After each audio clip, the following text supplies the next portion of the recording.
Listo, arrancamos entonces otra sesión del Seminario de Epistemología Contemporánea. Seguimos con Paul Feyerabend en su propuesta de anarquismo epistemológico.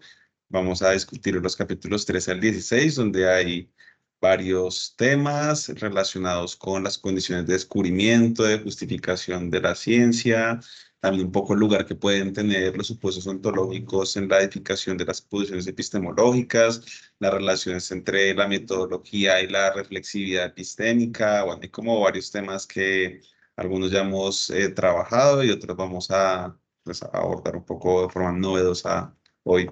Entonces, no sé quién quiera arrancar con una reacción.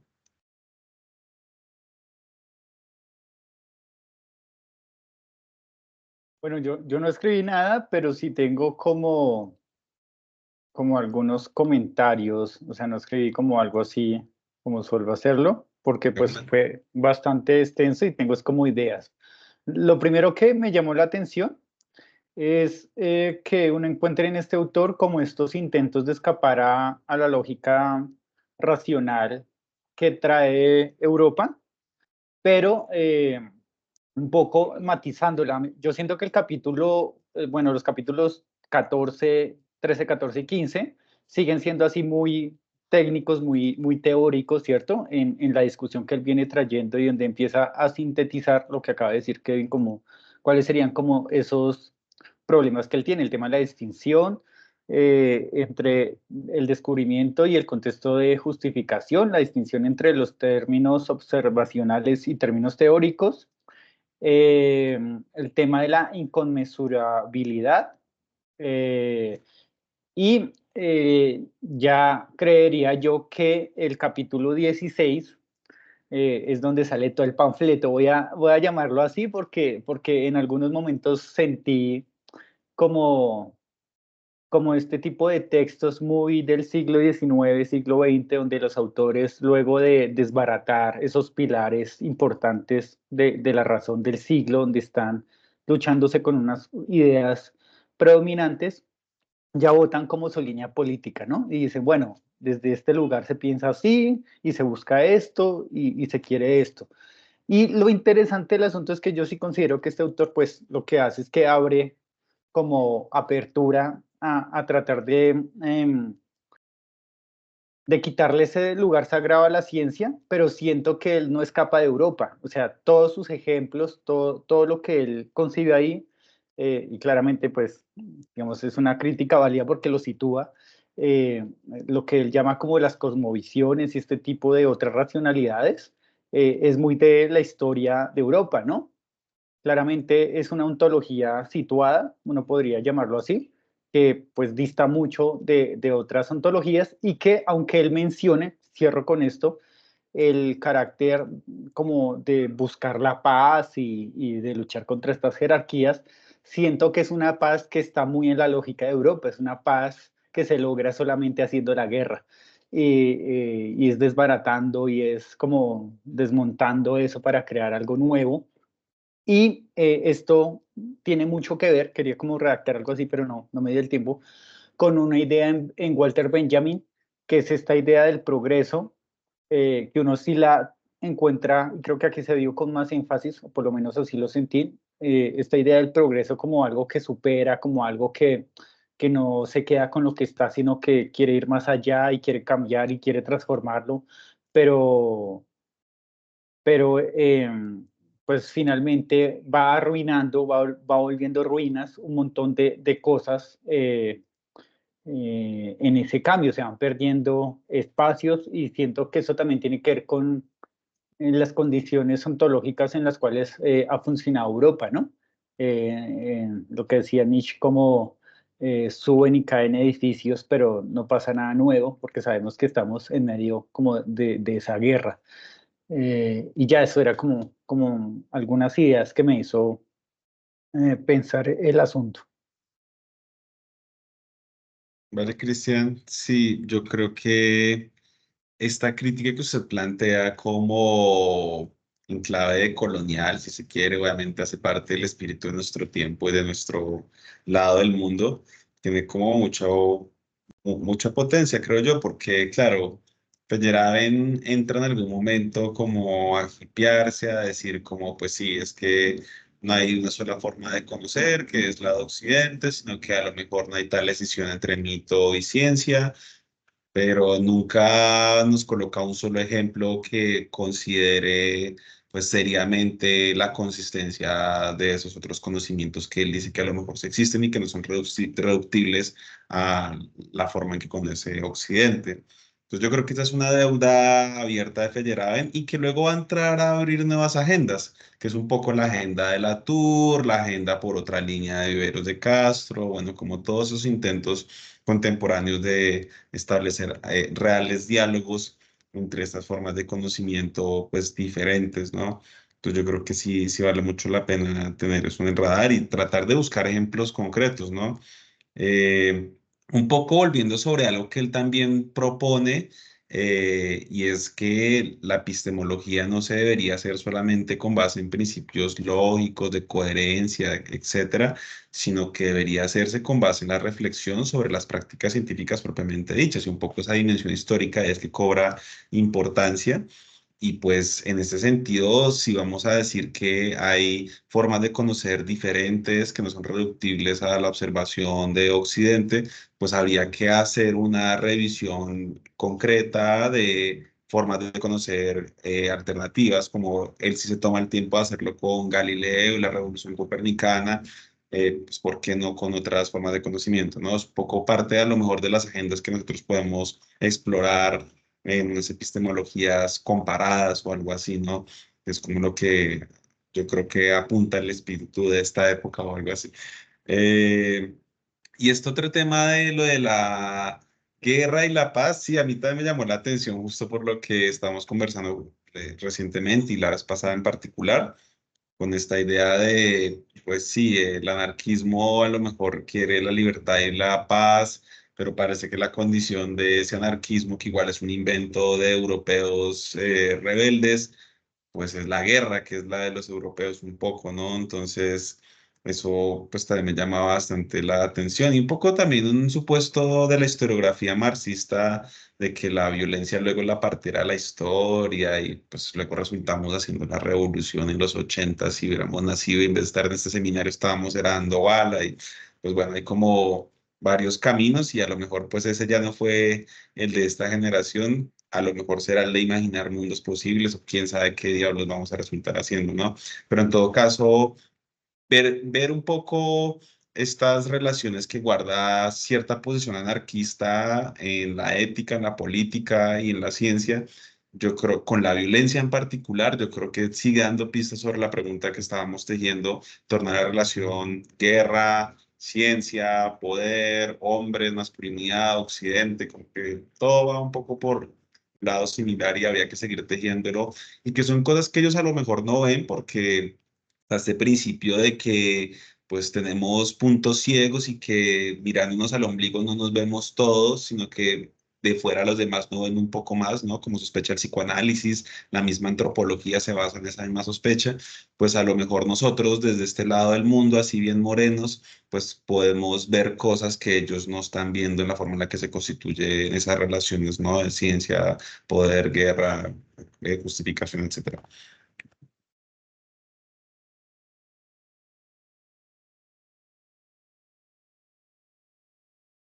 Bueno, y No que sé si... también tiene que ver con este tema de lo que en Bourdieu llamaba como lo imaginable y lo inimaginable. Y es que, pues, para ellos sería eso, lo inimaginable.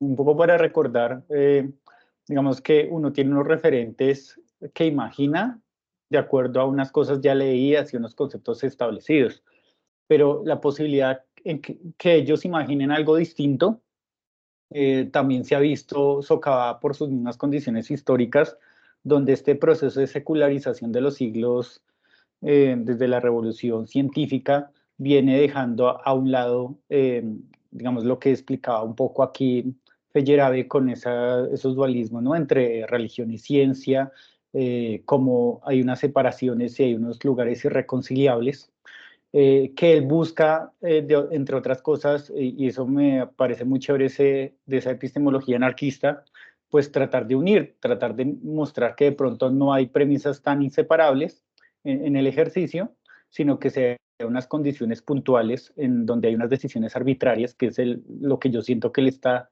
también intentando mostrar, ¿no? ¿Cuáles son esas decisiones arbitrarias que ha tomado la ciencia y que nos ha dicho, por ejemplo, que una cosa es cómo se hace teoría, otra cosa es cómo se hace metodología, y que esta disputa entre teoría y metodología, como quién investiga mejor, si los que hacen teoría o los que hacen metodología, pues también es algo que no resuelve, pues finalmente la pregunta. Eh, Quería como aportar eso. Claro. Si quisiera anotar algo o nos quiere compartir su reacción. Pues si quieres de una vez para comparto la reacción para Allá, ah, por un tecito mientras comparto. ya se ve la pantalla. Sí se ve, Cristian, sí. Ah, Sí, ahí se ve. esperemos que llegue el Kevin. Su merced escucha de Silvia Kusikansky, ¿sí? Está listo, listo. ¿Dime? ¿Ha escuchado de Silvia Rivera Kusikansky Sí, sí, sí. y de Pero Mauricio Lazarato? Me sí, recomendaron esos sí. dos autores un poco en la Y discusión que Lazarato veníamos también. hablando, que Y los podríamos mencionó Camila alguna vez también, sí. revisar. Hay un libro que se llama Siglos y Máquinas y que habla un poco de esta idea de, digamos, de que una de las disputas actuales ya no es contra el capital, porque creo que, y un poco como para cerrar ahí el comentario que quería hacerle a Kevin con lo que me compartió que escribió, era que de pronto la disputa ya no es contra el capital, porque ya se perdió, es decir, es algo que no es una transformación global, pero lo que sí es cierto es que hay unas disputas locales que tienen gran relevancia y resonancia a nivel mundial y que quizás por ahí es el asunto, ¿no? Y entonces me recomendaron precisamente estos dos autores, entonces ahí se los comparto. Gracias, sí, toca revisarlos. Gracias. Sí. Espérenme un momento.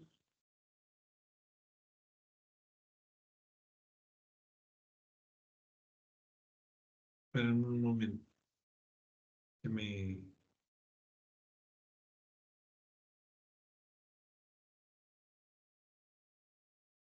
Listo. Ya. Bueno, yo titulé mi intervención Pensar la ciencia más allá de la razón. Creo que algo ha sido claro en lo que hemos llevado de lectura y es que Feyerabend desmonta, y por eso vuelvo a mi discusión sobre la posmodernidad, desmonta dos pilares sobre los que se había montado aparentemente la racionalidad científica moderna, que por un lado es el progreso, por eso hablaba de la ciencia hacia atrás, y por el otro lado es la razón como imperativo, ¿no? Lo que ya decía Cristian muy bien.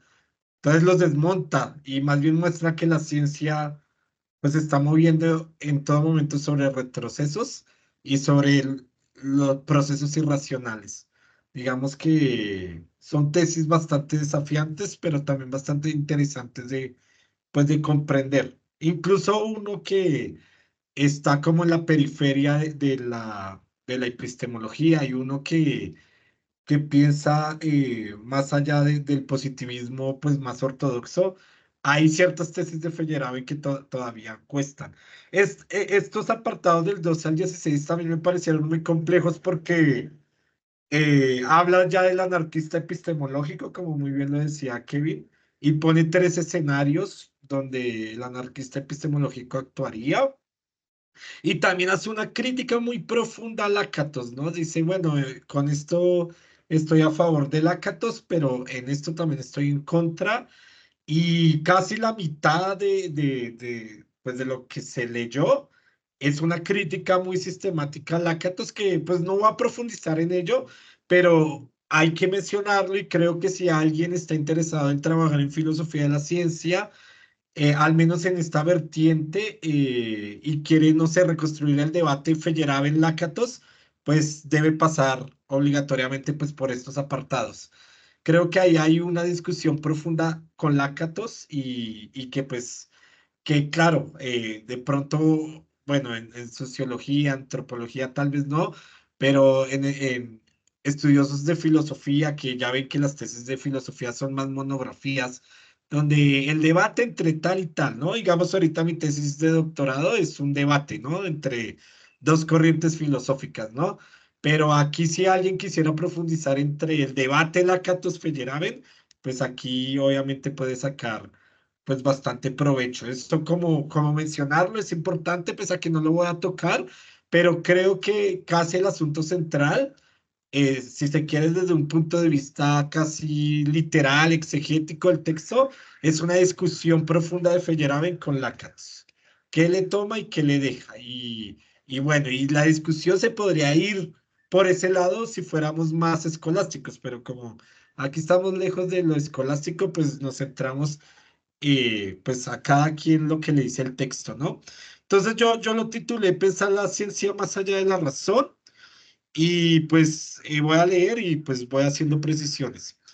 El anarquismo epistemológico de Feyerabend, en parte, busca mostrar cómo la actividad científica y su desarrollo está supeditado al caos social, relaciones de poder asimétricas, intereses gremiales, artimañas retóricas, etc.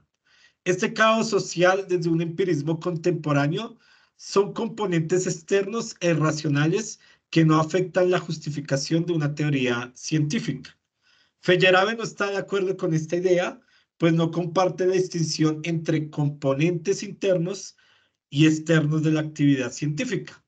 Por dicha razón, quiere refutar tres principios sobre los que se sedimenta el empirismo contemporáneo, que recordemos que el empirismo contemporáneo lo perfila gracias a la filosofía de Popper, ¿no? Habla mucho del falsacionismo, pero también habla del el inductivismo.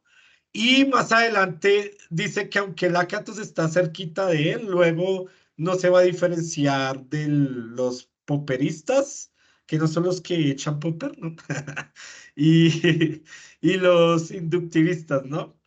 Entonces, esa cara de Cristian, Es que fue un gran estándar. grandes estándares de comedia se manejan aquí en este grupo. Pero bueno, el empirismo contemporáneo engloba al menos tres teorías que obviamente también habría que criticar, ¿no? Porque, claro, del falsacionismo al inductivismo, pues también hay diferencias de principios y creo que eso lo vimos con Dancy, ¿no? Dancy de pronto en ese sentido es un poco más formal que Feyerabend. Incluso desde el punto de vista de Feyerabend, Dancy entraría a ser parte de este empirismo contemporáneo, ¿no? Y dice que este empirismo contemporáneo bascula dentro de tres principios que él quiere refutar. El primer principio es la distinción entre un contexto de descubrimiento y un contexto de justificación. La segunda es la distinción entre términos observacionales y términos teóricos, que vimos muy bien con Dance en su momento, que Quine, por ejemplo, es uno de los pioneros en hacer esas distinciones. Y finalmente, el problema de la inconmensurabilidad. Bueno, y dice que el último problema nos hará volver al problema de la racionalidad y del orden versus el anarquismo, que constituye el tópico principal del presente ensayo. El problema de la inconmensurabilidad ya lo empieza en el apartado 16, después del apéndice 3. Entonces, yo creo que es lo próximo que vamos a discutir, que incluso, si no estoy mal, va a empezar a discutir con Kuhn un poco más, que aunque discute con Lakatos, como lo nombré, también en este apartado habla de los contextos explicativos de Kuhn y también medio le hace una crítica. Entonces, a lo que voy es que también hay que identificar los interlocutores de Feyerabend y ahí hay como un debate interesante, pues también de sistematizar si uno quiere profundizar en esa situación. Entonces, básicamente, en esos apartados que leímos se centra sobre todo en el punto uno y 2. Pero bueno, y dice que esos son los pilares del empirismo contemporáneo que él quiere criticar.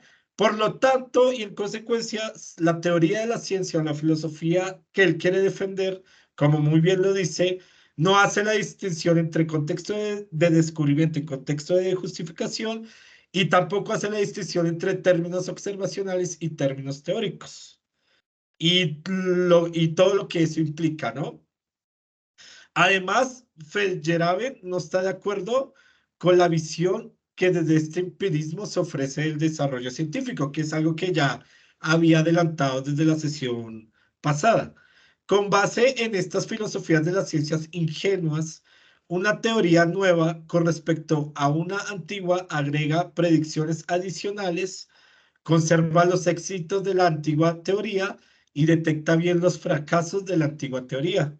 Sin embargo, para Feyerabend más bien el asunto es distinto, pues muchas veces la nueva teoría se impone sobre la teoría nueva, muchas veces la teoría nueva tiene más problemas que la teoría vieja, y Feyerabend ilustra estos procesos en dos figuras, ¿no? Entonces, desde el paradigma del empirismo contemporáneo que él busca destruir, incluso el tratado contra el método es precisamente sedimentar nuevas maneras de hacer filosofía de la ciencia que vayan más allá de estos tres principios del empirismo contemporáneo que acabo de exponer. Y él hace una figura de cómo piensa el desarrollo científico este empirismo contemporáneo, y es muy básico, ¿no? Está una teoría nueva que se sedimenta sobre la teoría antigua, ¿no? Y la teoría nueva, pues, ¿qué haría con respecto a la teoría antigua? Pues haría predicciones adicionales, ¿no? Por un lado, también mostraría que el éxito de la antigua teoría es parte del contenido de la verdad de la teoría nueva. O sea, claro, la teoría nueva no desecha del todo la teoría antigua, sino agarra sus enunciados que son verdaderos, ¿no?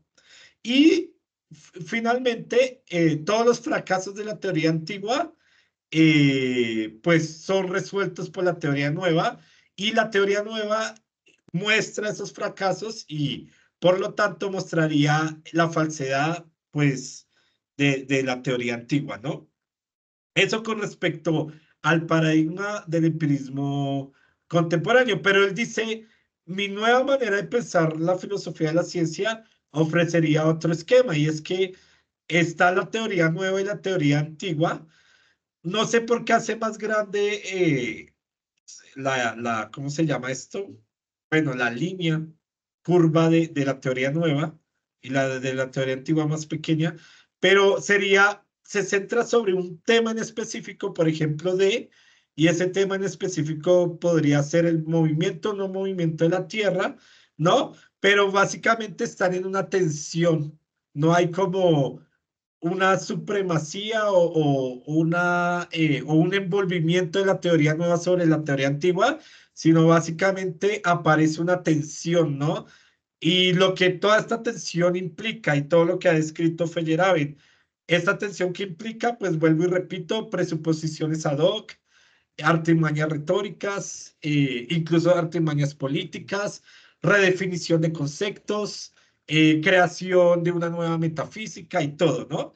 Entonces, para Feyerabend, el desarrollo de la ciencia no es progresivo, es más bien un desarrollo tenso, caótico, incluso que implica retrocesos, muy diferente a este desarrollo, que es básicamente la idea que se nos vende, incluso que a veces nosotros enseñamos, que incluso también esa idea, si uno se pone a pensar, es la idea de la dialéctica hegeliana, ¿no?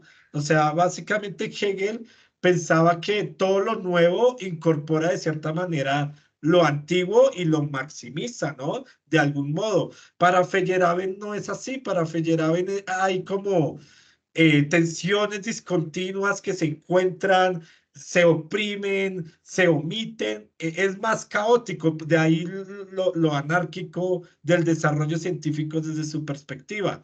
Y bueno, y eso ya es otro modelo para pensar la ciencia, porque claro, cuando uno va a hacer historia de la ciencia, pues yo creo que uno buscaría de cierta manera un cierto orden, ¿no? como, bueno, está una teoría antigua y entonces empieza a emerger de esa teoría antigua una teoría nueva, pero Feyerabend dice, nada de eso hay, lo que hay es caos, lo que hay es pugna de intereses, lo que hay incluso es pugna de pasiones, en algún momento llega a afirmar muy medievalmente, las pasiones dominan el intelecto. Ahí en alguna parte, no sé si en el capítulo 14, 15, no recuerdo, pero en algún momento lo dice, ¿no? Entonces, claro, ya está ofreciendo otra mirada del desarrollo científico, ¿no? Incluso esto yo creo que va a resonar desde otras perspectivas en Deleuze, ¿no? Podríamos decir que esto es una mirada arborizante de la ciencia, ¿no? Todo muy estructurado, y esto ya sería más rizomático, ¿no? O sea, diferentes puntos discutiendo en tensión, etcétera. Entonces, esa es la imagen de la ciencia que nos quiere brindar Feyerabend. Entonces, yo aquí traigo una cita a la altura de la página 166 que dice lo siguiente: donde quiera que miremos y sean cuales fueren los ejemplos que consideremos, vemos que los principios del racionalismo crítico o el empirismo contemporáneo son sinónimos, o sea, tomar en serio las falsaciones, aumentar el contenido, evitar las hipótesis ad hoc, ser honesto, cualquiera que sea el significado de esta expresión, etcétera, y a fortiori los principios del empirismo lógico, ser rigurosos, basar las teorías sobre mediciones, evitar las ideas vagas e inestables, ofrecen una explicación inadecuada. Fíjense bien, una explicación inadecuada del desarrollo pasado de la ciencia y tienen a obstaculizar la ciencia en el futuro. Ofrecen una explicación inadecuada de la ciencia porque la ciencia es mucho más cenagosa e irracional que su imagen metodológica. Entonces, todo lo que nos ha querido decir es que se ha generado una imagen postiza, una imagen metodológica, una imagen ingenua de la ciencia.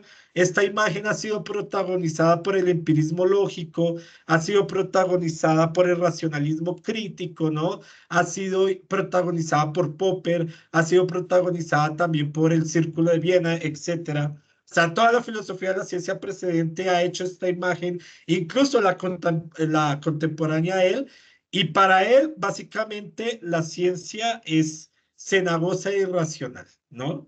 Y hay que tratarla desde ese ámbito, ¿no? De nuevo, ahora aquí hago como una breve reflexión sobre lo que pues acabo de exponer con base en Feyerabend.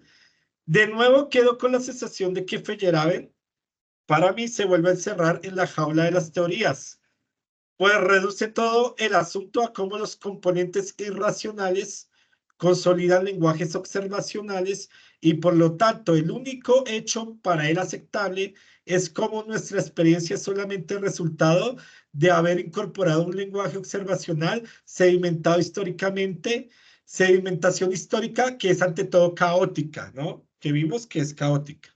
Por lo tanto, las decisiones de los investigadores de diferente índole tan solo son postizas e inconscientemente quieren dar un aire de racionalidad para tapar un poco todo ese sustrato irracional que nos consume. Frente a eso, surge de nuevo la pregunta sobre el compromiso sobre la verdad y la realidad, sobre una fuera. Cuando yo reflexiono, tengo la convicción de que lo que digo dé cuenta de sucesos y hechos que existen, que tienen su soberanía y su autonomía. Pero si me tomo muy en serio a Feyerabend, esto solo es una ilusión porque la actividad científica es siempre autorreferencial.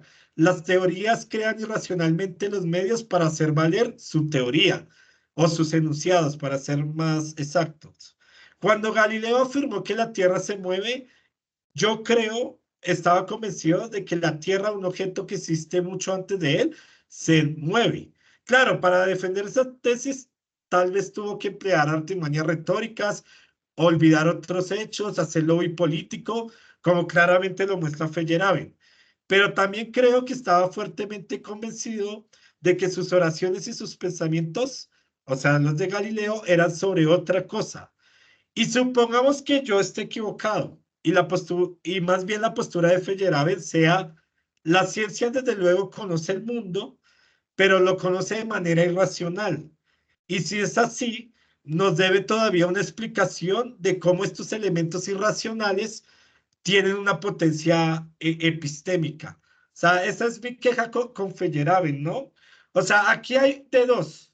Una es que Feyerabend nos diga, la ciencia o las ciencias y las formas de conocer el mundo, en efecto, conocen el mundo, pero no lo hacen de manera racional, lo hacen de manera irracional.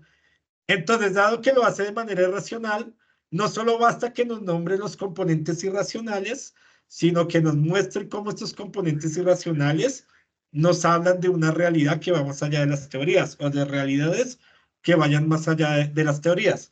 Esa es una vía para salvar lo afuera, lo exterior. Otra vía que yo creo que la de Feyerabend es que, y muy bien lo dijo Cristian, la ciencia queda desmitificada, no es algo privilegiado, no es algo racional, es una práctica igual a cualquier otra, igual a la brujería, igual al chamanismo, igual a la religión, y por lo tanto hay que entender más bien el proceso histórico de esas prácticas y ya. O sea, la ciencia en realidad tan solo es un producto, no nos dice nada. Lo que sí podemos hacer es teoría de cómo llegamos a ese producto, ¿no? Y por eso hay que hacer historia y historia de la ciencia. Incluso llega un momento que Feyerabend dice, es que esto que estoy hablando aquí se entiende si, por ejemplo, yo estudio mejor la psicología de las masas, ¿no? Entonces, pareciera ser que, bueno, igual toca seguir leyendo, que a Feyerabend ya no le importa el realismo y realismo.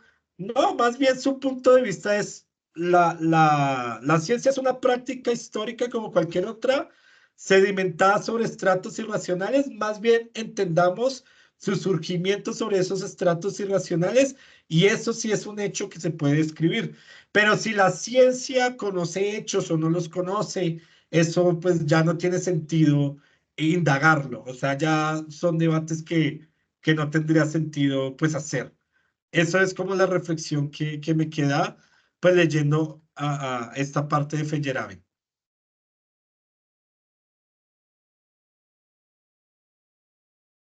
Bueno, pues yo comparto un poco una parte de esa sensación, sobre todo en estos capítulos. Parece que Feyerabend apela un poco como al coherentismo, como a que, pues sí, yo construyo los lenguajes observacionales para seguir mis intuiciones sobre la realidad y luego encuentro evidencia empírica para verificarlo. Eh, Parece un poco eso, ¿no? Y esta idea también de que pues, la ciencia no necesariamente es la forma correcta, única de conocer, sino que a lo mejor está al mismo nivel epistemológico de otras formas de conocimiento, como el chamanismo, la brujería, etcétera. Yo creo que algo de eso hay en Feyerabend. Sin embargo, yo creo que de pronto la lectura que hace Steve a lo mejor ya lleva como a las últimas consecuencias esos principios, esas orientaciones de Feyerabend y nos lleva luego otra vez como a un, pues no sé si escepticismo, pero como entonces para qué hacemos ciencia, ¿no? Porque ya casi que pues cada quien más o menos hace lo que quiere y justifica lo que quiera y ve lo que quiere ver y así cuadra todo y pues podríamos hacer literatura y entonces nos vamos a de nuevo la discusión con los posmodernos y todas estas cosas, ¿no? Yo creo, sobre todo volviendo sobre los primeros capítulos del libro, que eso tampoco es del todo así, porque en los primeros capítulos, cuando él se pregunta por la justificación, él trata de ser muy enfático en que pese a que existen todo esto de lo que hablábamos, de que construimos lenguajes observacionales, que el conocimiento es histórico, que todo esto es contingente, que también hay sujeto, que hay creatividad e invención a la hora de hacer ciencia. Pese a todo eso, yo recuerdo que en estos capítulos sobre la justificación, él se iba más del lado de la relación que guardaban las teorías con los hechos. O sea, como que al final me daba la sensación de que él centraba la veracidad de algo, de un enunciado, de una teoría, conforme guardaba una relación con los hechos. Pero conforme avanza el libro nos va mostrando también con ejemplos históricos que esos mismos hechos se pueden producir socialmente, teóricamente, inclusive con otras formas y que no pasan ni siquiera por la razón y demás. Y ahí entra uno como en el drama de este un poco, ¿no? Como, y entonces esto para qué?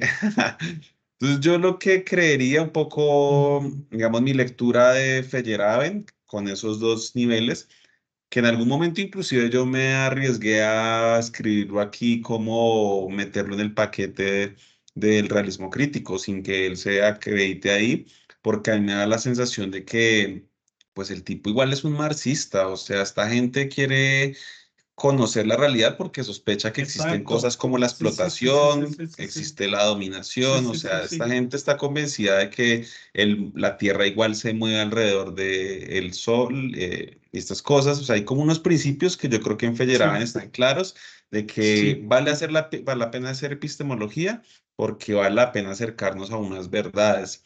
No obstante, yo creo que esta epistemología que propone Feyerabend precisa de verle el otro lado, más bien metafísico, creativo, pero también arbitrario, social, contingente de la ciencia. Entonces yo creo que es como la forma en la que yo lo veo. Creo que es un puente entre ambas cosas, es un intento de vamos a hacer una ciencia que nos dé pistas sobre mínimos de verdad, sobre la realidad, pero también tenemos que dejarla hacer ingenuamente, creyendo muchas cosas que creían los constructores del método y toda esta iglesia en torno a eso. Y con base en esa ya no ingenuidad, ¿sí? En esa crítica, en esa reflexión de eso oculto que está ahí, que luego no se toma en serio porque ¿quién va a creer que una teoría se sustenta en artimañas, sin irracionalidad? Pues yo creo que lo que nos trata de decir es que esa es una parte también del conocimiento, que hay una dimensión creativa, metafísica, social, histórica, contingente, arbitraria, y que al ser conscientes de eso, a lo mejor un poco esa ya es mi lectura y de eso un poco va mi reacción, pues podemos practicar una ciencia pues más cercana a lo que queremos, que es comprender cosas de la realidad y ya si queremos transformarla, pues tenemos más pistas para transformarla, ¿no? Es un poco como lo que yo creo que está también ahí detrás de cierta teoría crítica que creo que también hay ahí. Sí. Entonces, un poco como mi lectura. Sí, digamos que ante lo que dice Kevin, yo pienso que, o sea, pero me organizo. Es que tengo hartas cosas que decir, sí. Bueno, lo primero es que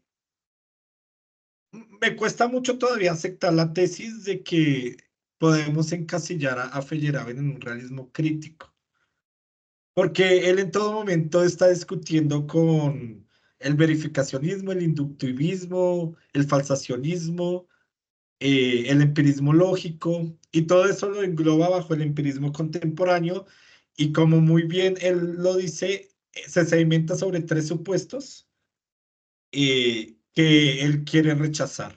Distinción entre lo externo y lo interno, entre entidades teóricas y hechos observacionales.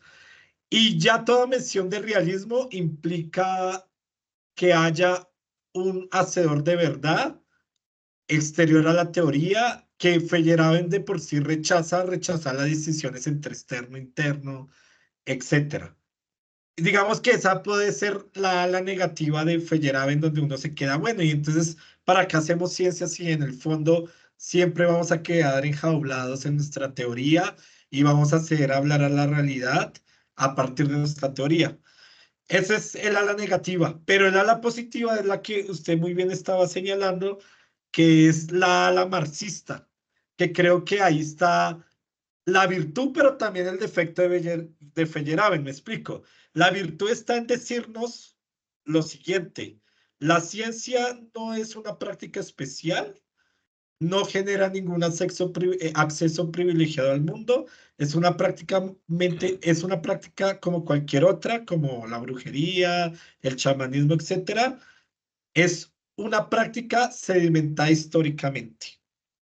Y yo lo que voy a explicar es el hecho de la ciencia en cuanto a hecho social, cómo emerge. Y voy a mostrar las condiciones históricas que la hacen emerger. Ahí está haciendo una descripción totalmente realista, ¿no? De la ciencia en cuanto fenómeno histórico, social, cómo emerge y qué condiciones permiten su emergencia. Ahora, eso lo lleva a sostener que todo lo que se afirme internamente, o sea, que todas las teorías sobre el internalismo de la justificación, como, bueno, cómo justificar una teoría mediante la lógica y demás, para él solo sea algo accesorio. Porque volviendo al espíritu marxista, todo eso tan solo es efecto de procesos históricos que además son irracionales y caóticos, pero que están existiendo. Entonces, el foco de atención más bien está en un proceso histórico real que produce la ciencia y no más bien de cómo la ciencia conoce el mundo. Para mí esa es la maniobra de Feyerabend, es describir el proceso histórico que produce la ciencia. No me va a interesar responder la pregunta si la ciencia conoce el mundo, conoce las realidades, porque pues, porque eso tan solo es un efecto histórico de su producción, digamos. Entonces, por eso ya va a situar el debate en las condiciones históricas de producción, que es material, y no en si esta teoría sí se adecua a la realidad, si está diciendo verdad o no. Entonces, en ese sentido, digamos, uno podría decir que Feyerabend es realista en cuanto trata a la ciencia como un hecho social que surge históricamente. En ese sentido es un realista en cuanto materialista histórico, pero realista en cuanto diga que la ciencia conoce el mundo, no, porque se está dando cuenta que la ciencia, las teorías científicas hacen lo que quieren hacer, crean lenguajes observacionales y demás.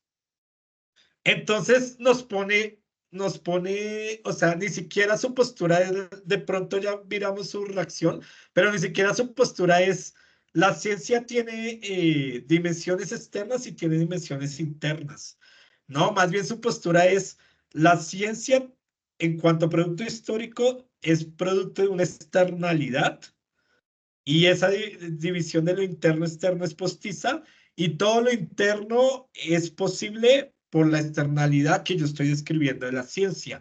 Entonces, en ese sentido, es reduccionista también, porque para él la ciencia termina siendo solo un producto histórico y ya. Y con las consecuencias que eso implica, ¿no? Entonces, yo creo que esa es como la maniobra de Feyerabend, ¿no? Mostrar, o sea, esas preguntas sobre el realismo y realismo de las teorías no le van a importar, porque si me pongo muy altuseriano, desde su perspectiva sería como parte de la superestructura de la ciencia. Más bien lo que le importa es la estructura, o sea, las condiciones materiales que hacen posible la actividad científica como cualquier otra actividad. Y ahí está el quid del saber científico, pienso yo, desde el punto de vista de Feyerabend, ¿no? Sí, pues yo estoy de acuerdo con esta lectura que usted hace de, digamos, de pensar a Feyerabend como un científico, o sea, como un historiador social de la ciencia, ¿no? O sea, de su práctica científica, si uno la quiere meter en alguna de estas categorías, yo creo que suena bien que es un materialista, es un realista, o sea, él no nos dice como, poco se la pelea con todos los demás, con Lakatos, con los demás, no tanto con Lakatos, con los otros como, pues es que esto hay que verlo, es con base en las prácticas que acontecen, que es un poco la idea de Bachelard, Bourdieu, bueno, todas esas escuelas, ¿no? Entonces yo creería que sí. Yo creo que por todo lo que usted mencionaba también, y alguna vez creo que lo comentamos, y usted lo comentó en particular, usted siente a Feyerabend y creo que usted me mencionó que así lo tratan en algunos textos y esas cosas, como un constructivista. Y yo creo que definitivamente hay varios criterios para decir que sí. O sea, ellos definen, pues al final, Feyerabend, pues cómo algo se conoce, pues está un poco determinado por la razón de las personas, su coherencia, todas estas cosas, ¿no? Sin embargo, yo sigo con la sensación de que hay partes del texto en que él mismo se pone como muy rudo y da la tentación de que se va como a ciertos reduccionismos. Por ejemplo, el que usted menciona, un reduccionismo historicista. Yo creo que eso, sobre todo estos últimos capítulos, va un poco en ese aire. Pero yo volviendo sobre los primeros capítulos, a mí me da la sensación de que, pues, todo esto que él quería, como que este énfasis que él quiere hacer en la importancia de la arbitrariedad, de las condiciones sociales, de la invención, etcétera, tiene que ver justamente con hacerle el contrapeso a lo que viene haciendo pues todos estos epistemólogos de su época y de ahí para atrás, que era ver todo lo demás y no eso. Entonces yo no estaría tan seguro de que él prescinda de todo eso. Yo creo que más bien él lo que nos quiere mostrar es como la otra cara indisciplinada, rebelde, anárquica de la ciencia. O sea, yo creo eso, Sí, el problema de sin, afirmar eso, o sea, sí estoy de acuerdo, pero él en algún momento es radical. O sea, él dice, es que esto que yo estoy mostrando no es otra cara. Incluso está discutiendo con un autor que no recuerdo cómo se llama, pero es actual de él. Que ese autor con el que discute precisamente dice lo que usted está diciendo. Hay una parte externa de la ciencia y hay otra parte interna. Entonces, básicamente daba a entender como que Feyerabend se ocupa de lo externo y hay otros que se ocupan de lo interno. Y Feyerabend en algún momento dice, eso no es así. La ciencia en cuanto a producto histórico es exterioridad y hay que estudiar en sus producciones materiales externas. O sea, él sí en eso sí es muy radical y tajante. Claro, nosotros que a veces somos tibios, pues sí decimos, no, pues la ciencia es más compleja y tiene sus partes internas y tiene sus partes externas y ahí medio la salvamos, pero yo siento que Feyerabend sí es muy radical. Él dice exterioridad absoluta e incluso eso entre condiciones externas e internas de las ciencias para mí no existe. Por eso yo digo que él sí desplaza el análisis. Y es bastante interesante esa postura pensada desde este punto de vista, ¿no? Es explicar la ciencia como resultado y no como principio o punto de partida.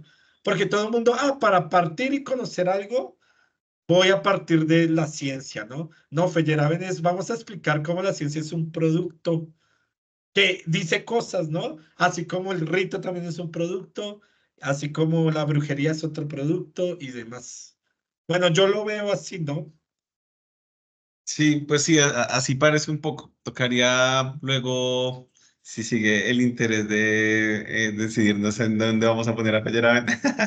Eh, yo quisiera volver sobre estos primeros capítulos en los que tuve esa sensación para, bueno, y habrá que terminar también el libro, ¿no? A ver qué termina de decir.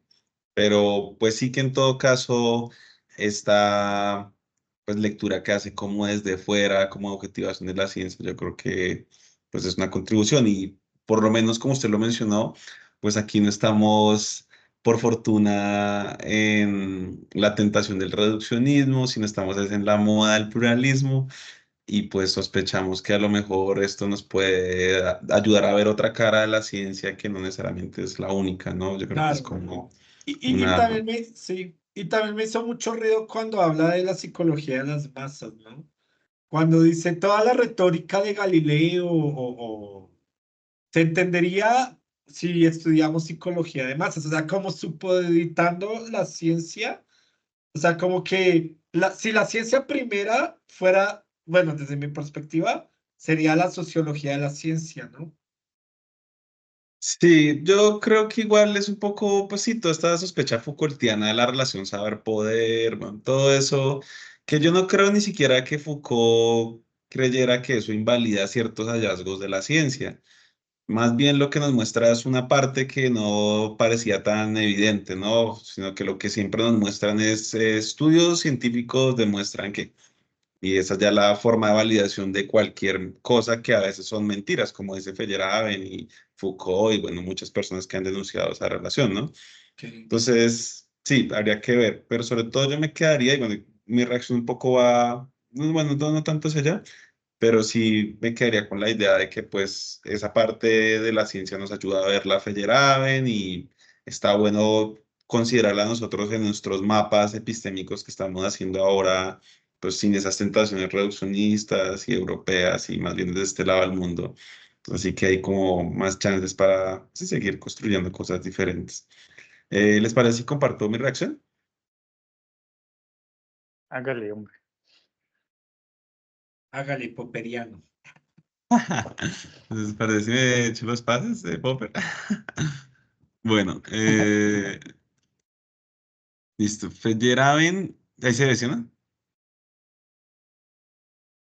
Listo. Feyerabend distingue las condiciones de descubrimiento y justificación de la ciencia. Reconoce la influencia de factores sociohistóricos y lógicos en la construcción y legitimación del conocimiento científico.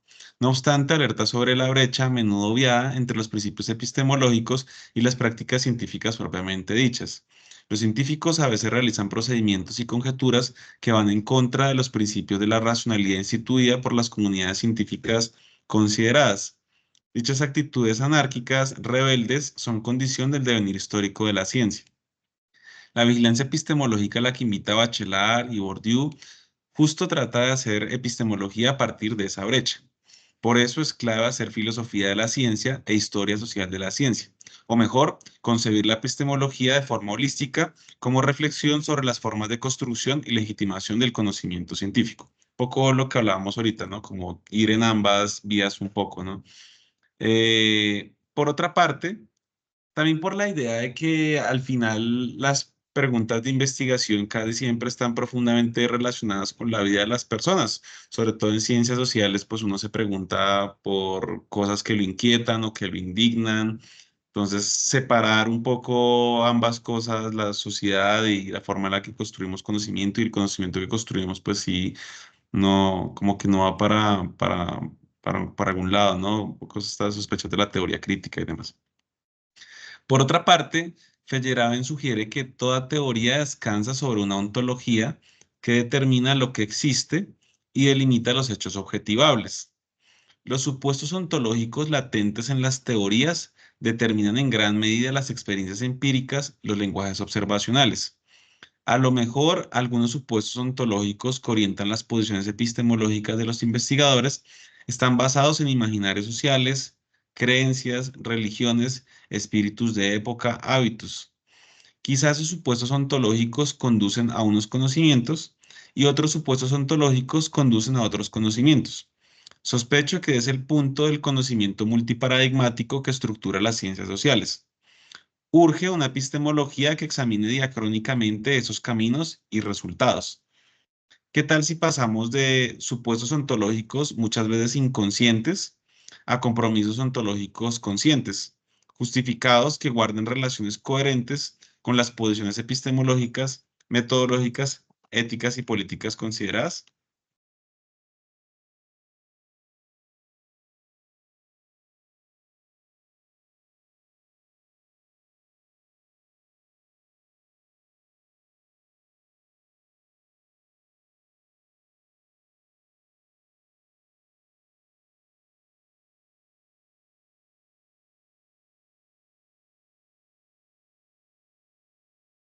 Sí,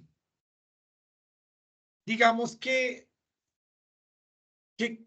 digamos que con respecto a la última pregunta, ¿qué tal si pasamos de supuestos inconscientes a compromisos ontológicos conscientes? Em, digamos ¿qué plus le agregaría lo consciente desde su perspectiva? Quizás la coherencia, Ok, como poco salir de la ingenuidad, quizás. O sea, a lo mejor esta idea de que pues, muchas prácticas científicas se llevan a cabo sobre edificios ontológicos que no se cuestionan, porque en la misma enseñanza de la investigación, al menos en el mundo contemporáneo, poco se considera esa dimensión. Entonces lleva prácticas científicas que reproducen o están edificadas sobre esos supuestos y llevan a unos caminos muy específicos, pero la gente a veces no sabe bien que habían otros caminos, ¿no? O que si se consideraba otro supuesto ontológico, pues conducía a otra posición epistemológica, a otros métodos distintos y a lo mejor a hallazgos distintos, que es un poco la idea de los paradigmas en ciencias sociales. Pero yo creo que la idea de los paradigmas de todos modos se empieza a considerar desde el edificio epistemológico, por eso se llaman paradigmas epistemológicos, pero no miramos mucho y sobre todo los investigadores en las prácticas concretas propiamente, no cuestionamos muchas veces ese subterráneo que hay de este mundo Sí. que se supone que menciona O sea, Feyerabend lo también, digo ¿no? porque desde el punto de vista, o sea, yo estoy de acuerdo con usted, pero desde el punto de vista Feyerabend, ¿qué le diría a usted? Eso no, o sea, eso no importa porque recuerde el caos, la irracionalidad. O sea, para Feyerabend, o sea, pensemos esto en la gramática feyerabeniana. Para Feyerabend, hacer consciente los supuestos ontológicos no agrega nada, porque dado que la ciencia es un producto histórico y la historia es caótica, pues eso va a generar una sensación de control, pero que en realidad no está, es ilusoria, porque para Feyerabend la racionalidad es ilusoria en la ciencia. Entonces, desde un punto de Feyerabend, pedir la conciencia de los supuestos ontológicos no sirve, o sea, desde el punto de vista de Feyerabend, y si uno cree en Feyerabend. Por eso hacía Claro. la pregunta. Pero claro, bueno, no sé, Cristian, pero yo al menos tengo la convicción de que debemos hacer consciente nuestra ontología, de que nuestra ontología o nuestra infraestructura ontológica debe ser muy, muy flexible. Por eso, pues mi reclamo sobre la flag ontology o mi simpatía con la flag ontology, que también nuestra ontología no sea jerárquica, o sea, que no genere otros eh, genocidios ontológicos, etcétera. Y eso solo se hace pues siendo autoconsciente de la ontología que pues estamos aceptando y que acepta incluso nuestra vida diaria, ¿no? O sea, incluso en nuestras prácticas éticas hay una ontología. No sé si ustedes han oído de esas personas, no, o sea, a mí me ha tocado socializar, ¿no? Donde uno les dice, bueno, ¿y tú has amado de verdad? Y, ay, no, es que el amor es tan solo una reacción química y que dura 2 años, ¿no? Y uno, no, pero pues en términos fenomenológicos uno sí ha amado de verdad. Entonces, claro, ellos están partiendo de una ontología reduccionista en que están reduciendo el amor a reacciones químicas, ¿no? Y cosas así. Entonces, yo lo creo igual que usted, pero Feyerabend le diría, pero es que eso no genera nada. Incluso le he estado mostrando todo el tiempo que esa toma de conciencia aparentemente de las comunidades científicas, pues es ilusoria, ¿no? De ahí por eso hacía la analogía, que no sé si sea muy feliz y tocaría averiguar si hay diálogos por ese lado entre superestructura y estructura. Para Feyerabend, la estructura serían todas estas prácticas concretas, caóticas que producen la ciencia, y la superestructura sería toda esta sensación de conciencia, de razón, de que ahí estamos siendo metódicos para descubrir la verdad, ¿no? Entonces, en Feyerabend, por ejemplo, esta pregunta para él sería como, no me estás entendiendo, para Feyerabend, ¿no? No sé cómo lo vean. Sí, pues yo creo que, que sí, que por ahí es como que igual las prácticas científicas desde esa perspectiva no cambiarían tanto con los Ajá. supuestos ontológicos, con su conciencia, justamente porque pues esa es su condición, ¿no? O sea, porque a lo mejor, que es lo que sugiero acá, pues algunos de esos supuestos ontológicos emanan de cuestiones sociales, como las creencias. Por ejemplo, todos estos filósofos del siglo XI árabes, pues partían de la idea de que, por ejemplo, el universo tiene que tener un inicio porque está Dios. Entonces ya la religión produce una ontología y luego ellos producen una epistemología para que encaje con esa ontología. Es un poco como la agenda de ellos. Entonces yo estaría de acuerdo con eso. Justamente por eso, Sí, a lo que me invita Feyerabend, y creo que es a lo que me dedicaré en gran parte en el doctorado, sería pensar una epistemología histórica de cómo esos supuestos ontológicos, o algunos de ellos, han estado también producidos, condicionados por la religión o el mismo ateísmo militante de los investigadores, o por la política, que es el principio de la teoría crítica, por la ética, por la religión, etcétera, por la época, y cómo eso ha producido formas de hacer ciencia distintas. Un poco la sí. misma idea, y entonces allá en ese sentido sería como develar un poco esas condiciones sociales de producción de los supuestos ontológicos, que son el edificio epistemológico y luego ya Eso. metodológico de las investigaciones, Sí, en este caso en ciencias sociales, desde los diferentes sí. paradigmas. Más o menos es como Hay lo una que... parte donde Feyerabend incluso dice, cuando está ejemplificando el anarquista epistemológico, que ahí lo que dice Cristian, que es con un aire muy panfletario, muy retórico, que dice es que a veces la decisión está si me quiero acostar o no con una mujer. No sé si recuerdan esa parte. O sea que eso pesa también el científico. Sí, sí, Quererse sí, yo vi, acostar, yo o vi, sea, yo vi. sus pasiones sexuales. Entonces, hasta allá se va a Feyerabend, o sea, no es que Sí, uno sí, lo sí. lleve, no es que uno lo lleve a sus últimas consecuencias, sino él mismo se está llevando allá, ¿no? Sí, yo lo que creo que ahí Ujú, trata de decir un poco, ujú. y el costo sería el reduccionismo de eso, pero sería Ajá. mostrar cómo inclusive en el máximo detalle los factores, pues sí, racionales, emotivos, todo esto que hoy hablaríamos en día de la posición del La sujeto. pasión, sí. Yo creo que sería como mostrar eso. El punto sería ver hasta qué punto, pues, Feyerabend cabe en un reduccionismo de esa irracionalidad que produce la ciencia, o más bien es como una cara que él nos muestra que está en la ciencia. Yo, digamos, más que jugar a la interpretación de Feyerabend, que es algo que podríamos igual luego revisar, pero más bien pensando en qué me puede ayudar Feyerabend a mí, Claro, yo creo que esa parte es herramientas. como la que nos sirve, Sí, ¿no? igual a Como mí, ver esa sí. parte y... Sí. Digamos que también me quedé con muchas ganas, pero yo creo que lo consultaré. Hay en una nota al pie que Feyerabend recomienda un texto de él donde analiza el supuesto paso del mito a la ciencia. Sería bueno examinarlo a ver No, qué yo me dice ahí, salté toda ¿no? esa nota como Sí, casi sí. todas. Pues es que tiene muchas notas, pero sería bueno revisar ese texto Uy, sería bueno, sí, cómo no. porque a veces me da la sensación de que es horizontal con el mito y que el mito es, y lo he dicho, es igual que la ciencia y tal, pero a veces dice, pero hay razones para que se haya superado, ¿no? Y ahí quedo como con un sinsabor. Bueno, superado entre comillas, ¿no? Y yo creo que Entonces lo sí que me le pasa a gustaría este leer ese man texto. es lo que le pasa a muchos de esos europeos, inclusive los Sí, actuales y tal, que claro, ya estamos en una moda epistémica o una corriente, bueno, ya hay un acuerdo en el mundo de las ciencias sociales al menos, y la epistemología y tal, de que pues la ciencia de los europeos es la ciencia de los europeos y que hay otras formas de conocer y tal.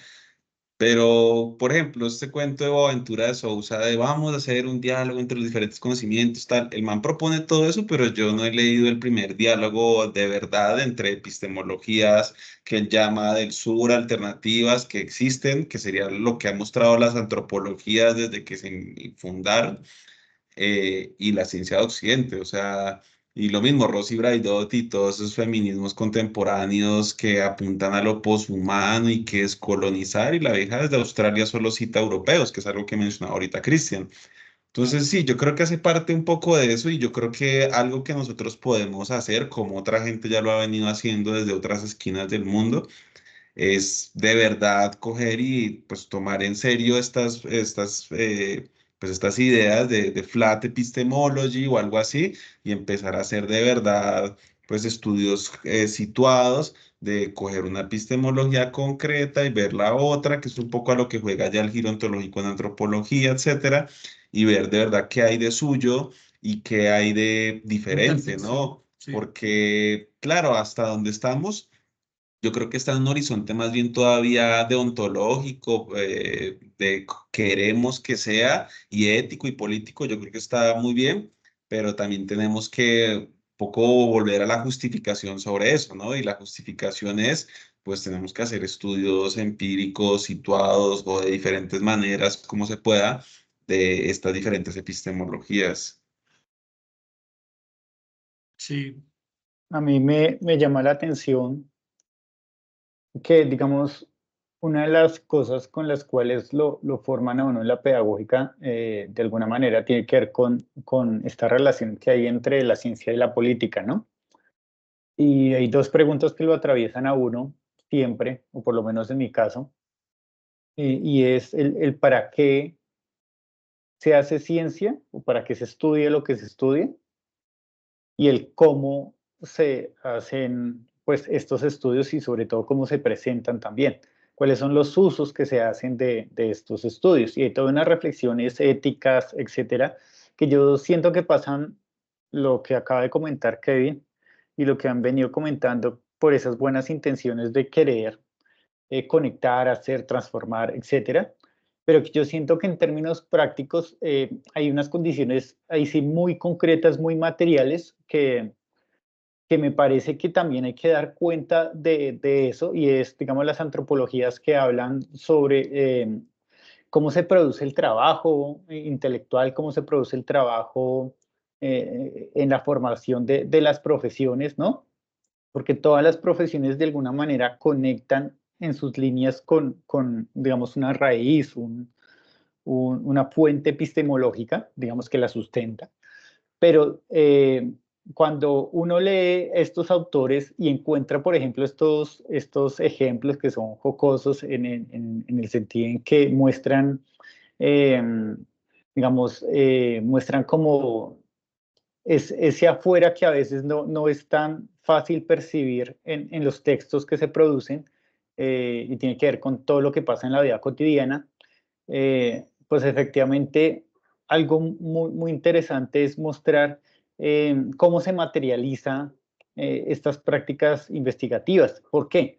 Porque es que yo siento que, vuelvo al argumento, hay muy buenas intenciones, pero es decir, si hay algo que nos han mostrado otras comunidades, es que estos pilares sobre los cuales está fundamentada la Academia Occidental, que es el tema de lo escrito, de las ponencias, de los circuitos académicos, pues están ahí, están muy bien consolidados, ¿no? Pero esto sigue reproduciendo pues efectivamente estos mecanismos. Vuelvo y reitero sobre la necesidad de incluso pensar el asunto de presentar ontologías eh, que no pasen necesariamente por la deconstrucción, diría Derrida, de los textos académicos, que yo siento que esto es un ejercicio de deconstrucción lo que estamos haciendo con Feyerabend y mirando los usos, los diferentes usos que tendría este autor, pero, pero, pero llevándolo a este plano de cómo situarlo en unas experiencias que de verdad no se equiparen esas ontologías, porque para mí las ontologías entre Europa y otras formas no occidentales no se equiparan a través de un texto, y creo que los estudios de la discapacidad, que los pocos que he podido ver, que tratan como estos temas de otras formas de investigar, pues finalmente lo que muestran es que no se puede reproducir los mismos mecanismos ontológicos sobre los cuales se sustenta un aparato para validar otro, sino precisamente hay que contaminar ese abanico, un poco lo que está haciendo Follera en su época, y es colocando unos temas centrales en el ejercicio, pero en la misma práctica que han hecho tradicionalmente ellos, que es a través de la escritura y no sé qué. Yo sí siento, y pues eso sigue reproduciendo efectivamente las mismas ontologías, porque él puede hablar de paz, pero yo lo que encuentro en este texto todo el tiempo es guerra. Es que no me explico cómo alguien que empieza a agenciar el tema del anarquismo, digamos, buscando un marco donde pacifista, digamos, empiece a tratar la ciencia y sus supuestos, la manera en cómo se materializa, desde unas disputas concretas.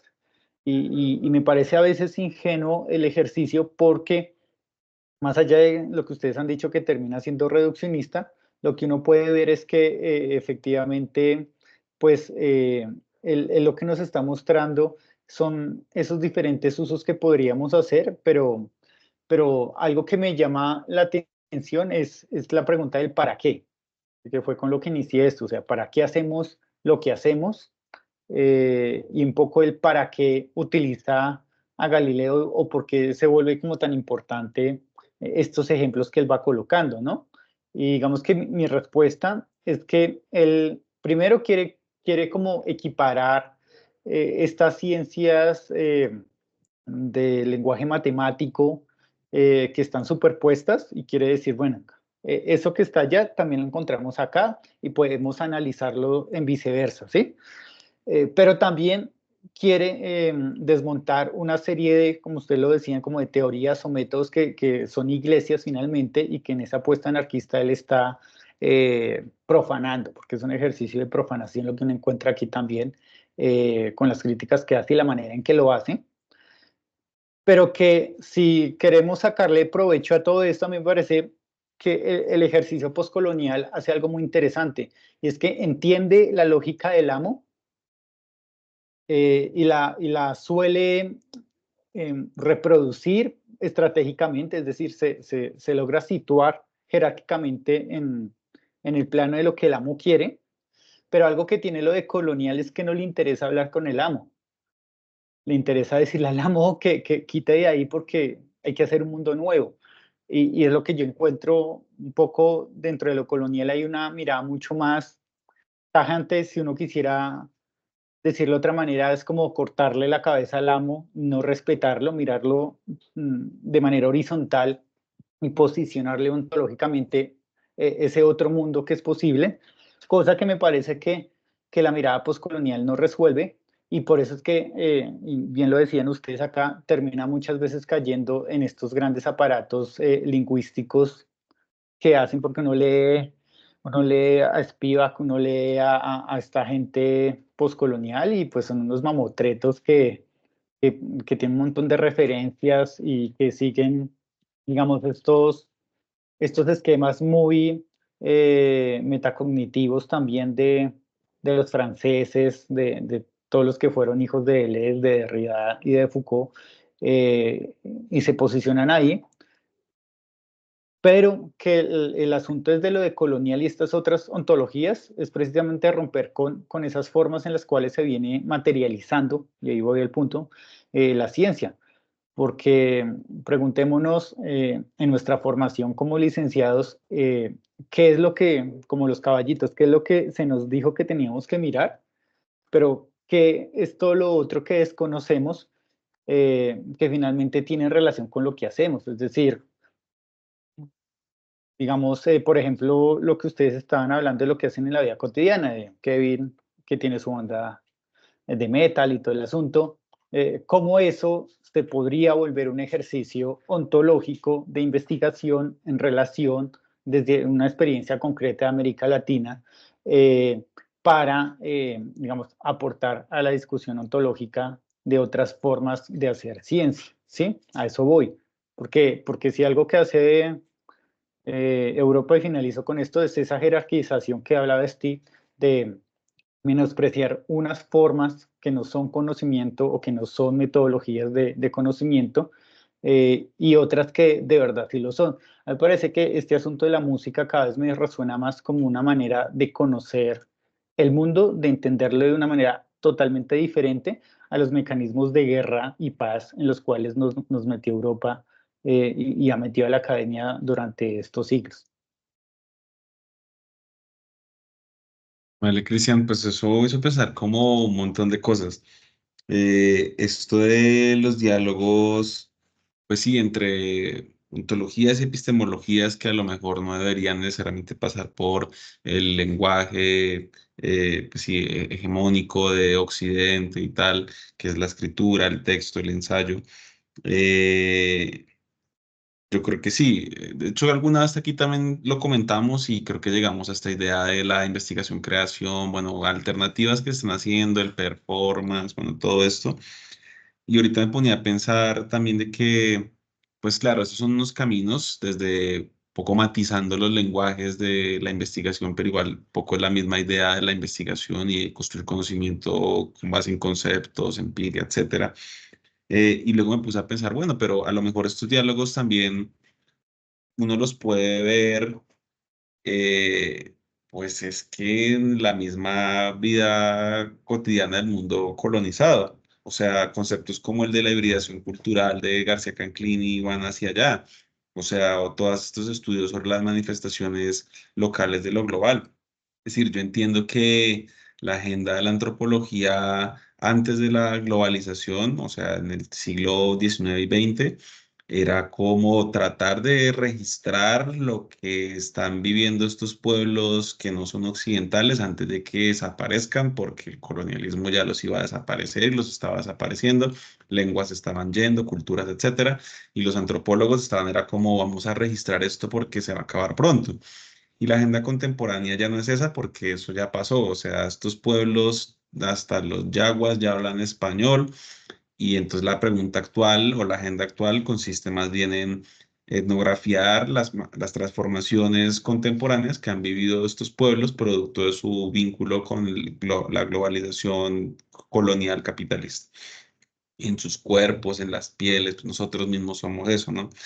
Entonces yo creo que al final, en esas prácticas culturales, en esos vestidos, en esos bailes, en esos conocimientos, en esas tradiciones, pues es que uno a lo mejor puede ver esos diálogos, ¿no? Y uno los podrá comunicar como sea. Y a lo mejor ni siquiera la pregunta es comunicarlo, porque si queremos saber que existen, pues ahí están, ¿no? Y sin que uno los tenga que producir como voy a hacer un performance para representar la relación entre el indio y pues es que eso ya está, porque podemos ir, pienso en la etnografía de Esther, una amiga de nosotros que hizo sobre parteras en la Sierra Mixteca en México, con la última partera indígena de la zona y pues era pues curandera de saberes no occidentales, pero entonces ella era la última, pero las demás parteras que siguen teniendo tradiciones pues mixtecas y tal, hoy en día por legislaciones de esta hibridación cultural y de la globalización, atienden a la gente con sus saberes tradicionales, pero en los hospitales occidentales con la asistencia de cosas occidentales. Entonces uno mirando esas prácticas a lo mejor ve esos diálogos epistemológicos, o sea, no tiene uno ni siquiera que inventarlos. Ya la pregunta es, ya nosotros desde esta orilla del mundo y esta forma en la que nos tocó, que fue la universidad y el texto, pues, ¿qué hacemos con eso, no? Es como la pregunta, pero de que esos diálogos ya están, claro que sí, como no que ya están. Punto es ver nosotros si queremos hacer un análisis de esos diálogos que ya existen, si uno quiere hacer una categorización, si uno quiere, bueno, no sé, todo lo que hace la ciencia o qué se nos va a ocurrir a nosotros que podemos hacer distinto de la ciencia. Yo creo que es como, pues sí, algo que me hace pensar y me llama bastante la atención. Y esto al final que usted hablaba del tema como de las limitaciones de los estudios pues postcoloniales y tal, yo me siento muy identificado en esa línea, como que al final todos estos caminos conducen a formas de opresión que pasan por la ciencia, por el poder, la guerra, es que volvemos a lo mismo, ¿no? El deporte, el capitalismo, pues el patriarcado. Y al final, pues uno sospecha que pues todas esas tradiciones latinoamericanas en muchos sentidos la tenían muy clara, o sea, la teología de la liberación, la pedagogía de la liberación, toda esta idea de Freire, como de, pues vamos a construir un mundo distinto, ¿no? No como esta idea de, pues quiero ser el dominante ahora y vamos a hacer la dictadura del proletariado, porque es que eso ya vimos que no se puso nada chimba, vamos a hacer más bien es una generación de personas liberándose mutuamente o algo así era la idea de Freire hace 70 años. Son cosas que yo creo que como horizonte político a mí por lo menos me gustan y está bueno tenerlos presentes porque a lo mejor ese horizonte político nos conduce a unos conocimientos diferentes, a los conocimientos orientados a lo mejor por la guerra y el poder, que era lo que creemos que a lo mejor es el conocimiento de Occidente, que es, vamos a, pues sí, hacer el verdadero conocimiento, la realidad, el poder, la ciencia, la tecnología, las armas, la bomba atómica, que es un poco la discusión de la Escuela de Frankfurt después de la bomba atómica y entonces para que esto esta racionalidad, yo creo que vale la pena mucho seguir volviendo sobre eso porque pues, desde esta orilla del mundo y sobre todo ya volviendo a Feyerabend, pues está muy difícil separar nuestras posiciones políticas, nuestras posiciones éticas del conocimiento que producimos. Eso parece como, y más que algo inevitable, eh, sí, más que algo indeseable, es algo inevitable, creo yo, por más de que nos pongamos la camisa de fuerza del método, que es un poco lo que Gustav Feyerabend quiere como romper. Sí. Pero a mí sí Bueno, me parece que sí, otra sí. cosa importante como para analizar son esas trayectorias profesionales de un poco cómo se han formado los antropólogos, cómo se han formado los sociólogos e incluso los licenciados en América Latina, porque es que eso dice mucho de la manera en cómo nosotros hacemos y construimos lo que construimos. Y dista mucho de lo que pasa en otros lados. Yo a veces siento, y sería muy interesante tratar de buscar estos otros referentes.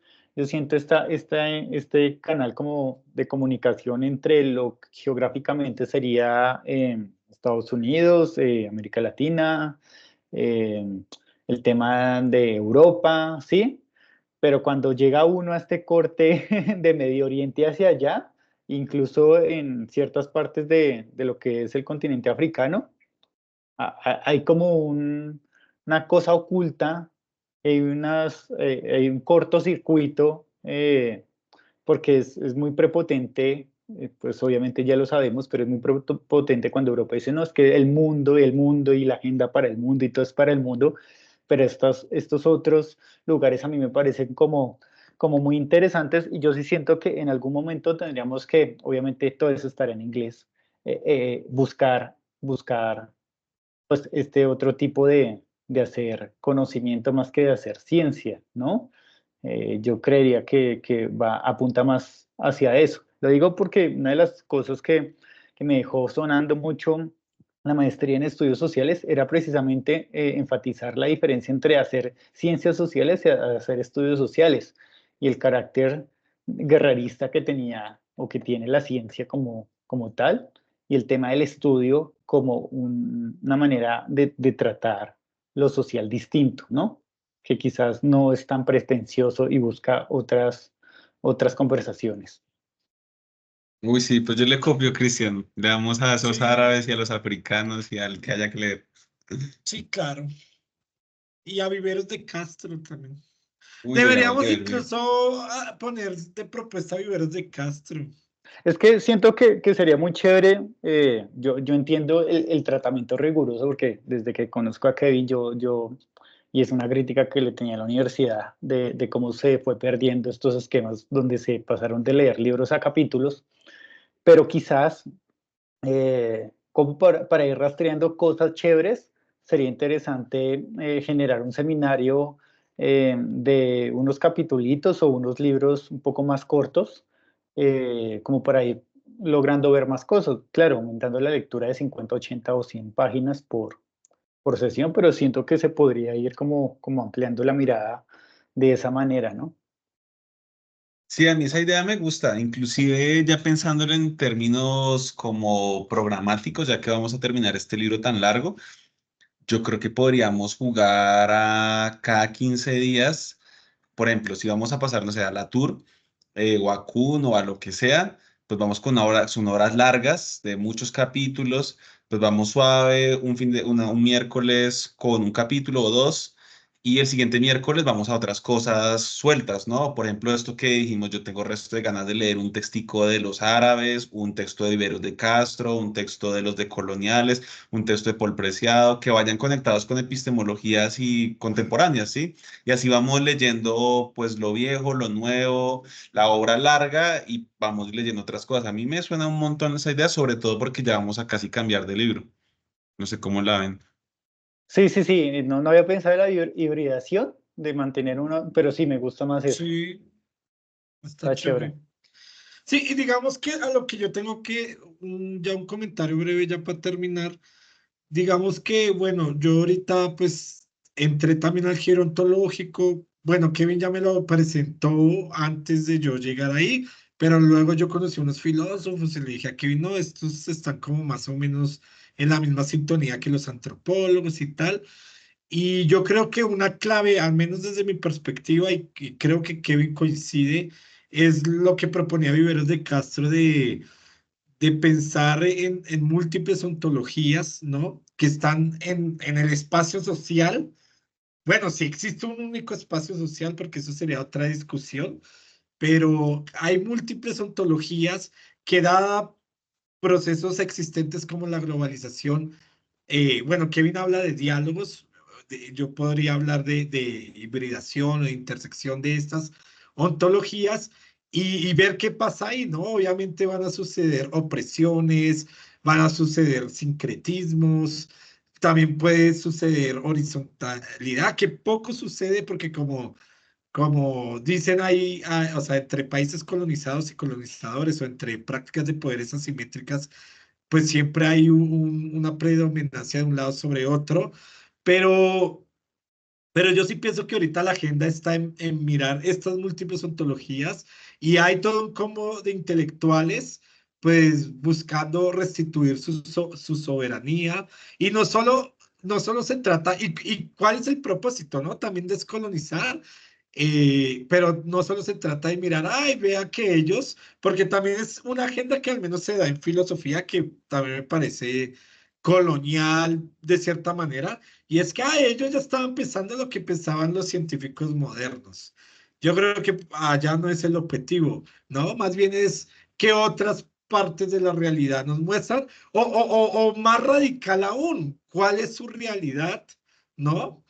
Que nos están presentando, cuál es la realidad que está ahí, también qué cosas que están ahí hemos incorporado sin saberlo, ¿no? Que es lo que más o menos hace la Turco con el Nunca Fuimos Modernos, etcétera.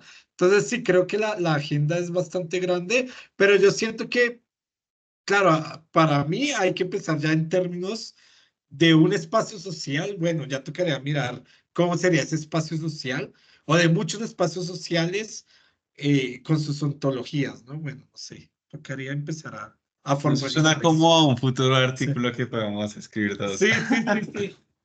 Sí, que es como pensar el espacio social, ¿no? Antes, como muchos lo pensaban como un contenedor y qué tiene ese contenedor, si esa metáfora sirve, si no sirve, bueno, toca. O Pues más bien sí, es un fractal. Bueno, no sé.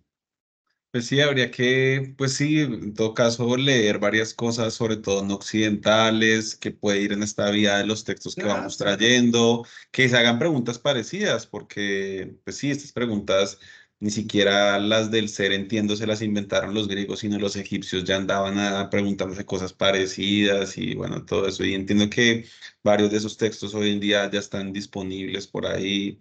Entonces, pues sí, me suena al resto. Pues no sé, ¿les parece entonces si pues definimos entonces que vamos a leer de Feyerabend en Pereira terminando? Nos queda el Pues capítulo ya queda el 17, 17 y el el 18. 18. Sí, Eh, son 70 hojas. ¿Lo O podemos terminamos? leer es que no es mucho. Uy, sí, yo también ya pelearía O, más poquito. o podemos leer el 17 y luego el 18. Eso. Y luego Aunque de es que el eso, 17 está largo, el 17 son, según veo, son como 70 hojas.